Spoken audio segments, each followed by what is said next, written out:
കൊല്ലം ജില്ലയിൽ അച്ചൻകോവിൽ ടെമ്പിളിലേക്ക് ഞങ്ങൾ നടത്തിയ ഒരു അഡ്വഞ്ചറസ് സ്റ്റെപ്പിനെ കുറിച്ചാണ് ഇന്നത്തെ വീഡിയോയിൽ. കേരളത്തിലെ തന്നെ ഏറ്റവും അപകടം പിടിച്ചതും എന്നാൽ ഏറ്റവും ഭംഗിയുള്ളതുമായ ഒരു കാട്ടിലൂടെയാണ് ഞങ്ങൾ ഇന്ന് യാത്ര ചെയ്യാൻ പോകുന്നത്. അച്ചൻകോവിലേക്ക് പോകണമെന്ന് പ്ലാൻ ചെയ്തപ്പോൾ തന്നെ സുഹൃത്തുക്കൾ പറഞ്ഞത് ഈ വഴിയെക്കുറിച്ചാണ്. ആനയും കാട്ടുമൃഗങ്ങളും എപ്പോഴുമുള്ള വഴിയാണ്. കുറച്ച് ദുർഘടകരമെങ്കിലും വളരെ ഭംഗിയുള്ള വഴി. എറണാകുളത്തു നിന്ന് വരുന്ന ഞങ്ങൾക്ക് ഗൂഗിൾ മാപ്പ് പല വഴികളും കാട്ടിത്തന്നെങ്കിലും ഞങ്ങൾ ഈ കാട്ടുവഴി തന്നെ തിരഞ്ഞെടുക്കുകയായിരുന്നു.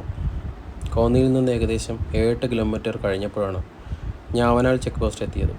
അവിടുത്തെ ഫോറസ്റ്റ് ചെക്ക് പോസ്റ്റിൽ നമ്മുടെ ഡീറ്റെയിൽസ് എല്ലാം കൊടുത്തതിന് ശേഷം മാത്രമേ അവർ ഞങ്ങളെ കാട്ടിനകത്തേക്ക് കയറ്റി വിട്ടുള്ളൂ. ഞങ്ങൾ അച്ചൻകോവിലേക്കാണ് പോകുന്നതെന്ന് പറഞ്ഞപ്പോൾ തന്നെ ഫോറസ്റ്റ് ഓഫീസേഴ്സ് പോകുന്ന വഴിയുടെ ദുർഘടാവസ്ഥയെക്കുറിച്ചും അവിടെ പതിയിരിക്കുന്ന അപകടങ്ങളെക്കുറിച്ചുമൊക്കെ വാചാലരായി. റോഡിൻ്റെ അവസ്ഥ തീരെ മോശമാണെന്നും പലയിടത്തും റോഡ് തന്നെ ഇല്ലെന്നും വഴിയിൽ വന്യമൃഗങ്ങൾ ധാരാളം ഉണ്ടാവാമെന്നും അതുകൊണ്ട് ഒരു കാരണവശാലും കാറിൽ നിന്ന് പുറത്തിറങ്ങരുതെന്നുമൊക്കെ പറയുന്നുണ്ടായിരുന്നു. അച്ചൻകോവിലേക്ക് ഇതിനേക്കാൾ നല്ല റോഡുണ്ടെന്നും ഈ വഴി വേണ്ടെന്നുമൊക്കെ അവർ ഞങ്ങളോട് പറഞ്ഞു. എന്തൊക്കെ തന്നെയായാലും റിസ്ക് എടുത്ത് ഈ വഴി തന്നെ പോകാൻ ഞങ്ങൾ തീരുമാനിച്ചു. വഴിയുടെ തുടക്കമെല്ലാം ഭേദപ്പെട്ട റോഡാണ്. റോഡിൻ്റെ ഇരുവശങ്ങളിലും പഴയ കാവുകളും ചെറിയ അമ്പലങ്ങളൊക്കെ കാണാൻ പറ്റി. എന്നാൽ ചെറിയൊരു പാലം കടന്ന് ഞങ്ങൾ കണ്ടത് റോഡേ ഇല്ലാത്ത കാട്ടുവഴി തന്നെയായിരുന്നു. അവിടെ നിന്ന് അങ്ങോട്ട് വളരെ ദുർഘടം പിടിച്ചത്, മുൻപിൽ എന്ത് അപകടമാണ് വരാൻ പോകുന്നതെന്ന് തോന്നിപ്പിക്കുന്ന വിധത്തിലുള്ള അവസ്ഥയിലൂടെയാണ് ഞങ്ങൾ കാർ ഓടിച്ചത്.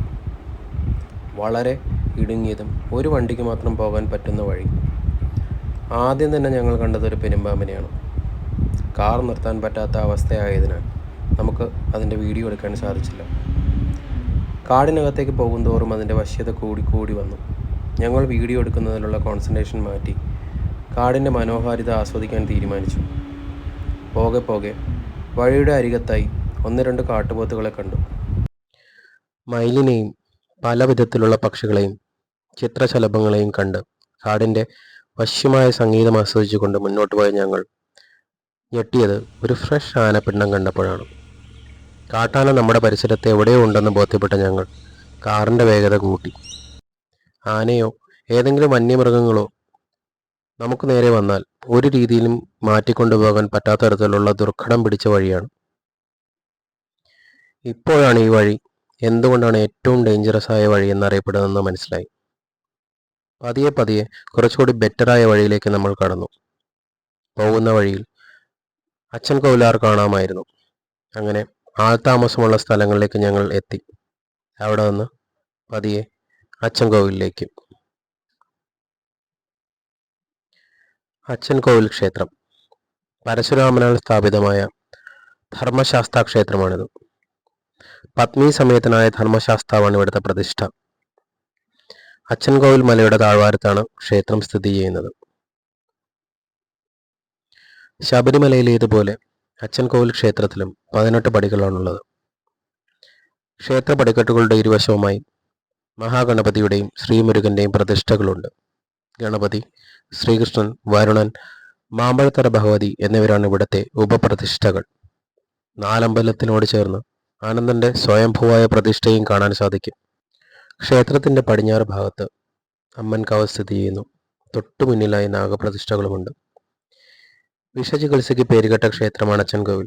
രാത്രിയെന്നോ പകലെന്നോ ഇല്ലാതെ പാമ്പുകടിയേറ്റ് വരുന്നവരെ കാലാകാലങ്ങളായി ഇവിടെ ചികിത്സിച്ചു വരുന്നു.